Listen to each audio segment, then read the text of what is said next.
che sta a camminare per strada così triste, povera What is anima. going on, everybody? Chris C. Black Glove Reviews. If you like slashers, if you like the Giallo, this is the place to be. This is Giallo Show and Tell, where I talk about a genre that I love a lot, which is Gialli, which is Italian thrillers. They are the great granddaddy or the daddy of slashers that we got in the 80s. We're talking about a good one here, a gem, really.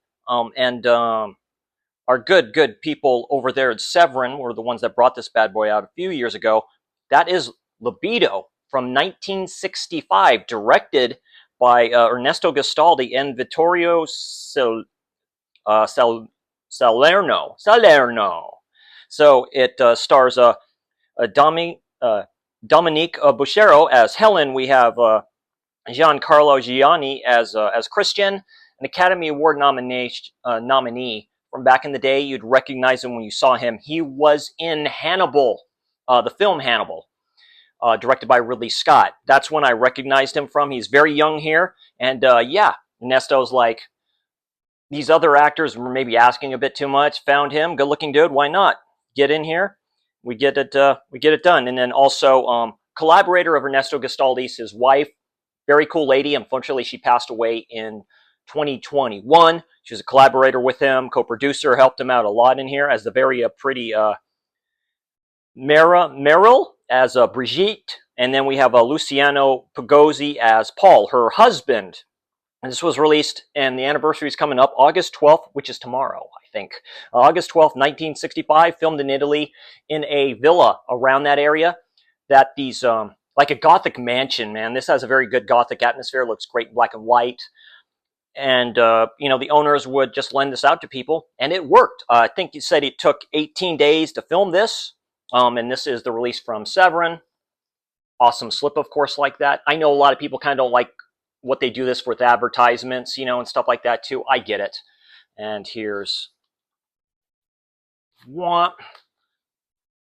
There's what that looks like and stuff like that. Like I say, good special features. Over here, like I said, it has auto commentary with Kat Ellinger, very cool. And then you also have I've Got You Under My Skin interview with writer-director Ernesto Gastaldi. Like I said, it's shocking Gastaldi never did more Giallis, directed more. Like an all-time writer, man. He wrote for everything. You know, he's written for everybody. He wrote the script for The Whip and the Body with Sir Christopher Lee. Great Gothic film by Mario Bava, so he did work under Bava. So he's worked under all the great ones, really. There's nothing left up for this badass to prove. I'm just shocked if he did more Gialli. He probably didn't want to, but if he dived into the genre, he'd be up there with the greats. He'd be up there with Bava, with Fulci, with Argento. There's a lot of others. Asimono Dallamano, he wrote for him, you know, stuff like that too. These great ones, but hey, you know, we get good history. So it follows the main character, Christian, as a boy, you see, at the start of this film, and it looks beautiful in black and white. They did that to save money-wise, but it's one of the most beautiful black and white Giallis you'll ever see. It looks awesome. They did that to save money, and Severin did a great transfer for this one, too. You see a little bit of glitches and stuff. That's because of the elements. That's okay. Doesn't take away from what this Gialli is. It has a Gothic atmosphere, which I always like in films like this. Italians are very good at that. You know, before kind of Hammer started dabbing into it a bit. You know, you got films like this. It works really good. So basically, as a boy, Christian saw his father, who happened to be a sex maniac, kill this woman, this blonde, tied her all up, and she dies, and the film starts. He has this Jiminy Cricket doll that's like a music box, so it turns around and then the hat comes off, and that's how the film basically starts. He goes back to his mansion. So what happened was his father committed suicide, but he was a sex maniac. He knew of like all the stuff that went on. So basically childhood trauma. He's still really messed up from it. He goes with his wife, Helen, played by the very beautiful Dominique Buscero.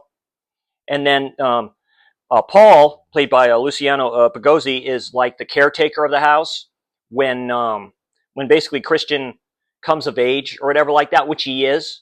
He plans on selling the house, and basically Paul tells him it's not going to get to that point left yet. They want to spruce up the house a bit because I haven't been there since those events happened, since the father basically committed suicide. You see dead plants in here, very good, great Gothic atmosphere. And Mera is the standout here as Brigitte. It's not everything that you see with her. So basically, during the nights that they're there, Christian sees this stuff happening. Like he hears footsteps. He sees the chair move in his father's study. The pipe that he smoked out of seems to have been lit and stuff like that too. There's a great picture of his dad holding this. It's like a pipe of like a skull or something like that too. A white pipe. It's very cool. Very Gothic, like I say, atmosphere like that. Gastaldi was really good writing for Gothic type stuff. It seemed to be really good. He did a lot of science fiction novels too back in the day, so he knew what he was doing, of course. And it just starts as Christians start to devolve a little bit, like to go a little bit crazy because he thinks like, is somebody setting me up, or is this stuff really happening? There's a lot of moving parts in here. Not a lot of kills wise, you know what I mean?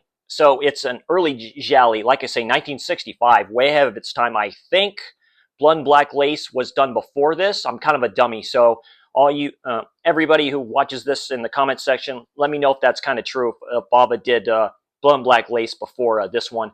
But this one's a standout. I do like it a lot. It gets a solid 8 out of 10. I do like the ending just because of that. Basically, Christian finds out some stuff going on with his wife and Paul in general, or so he thinks.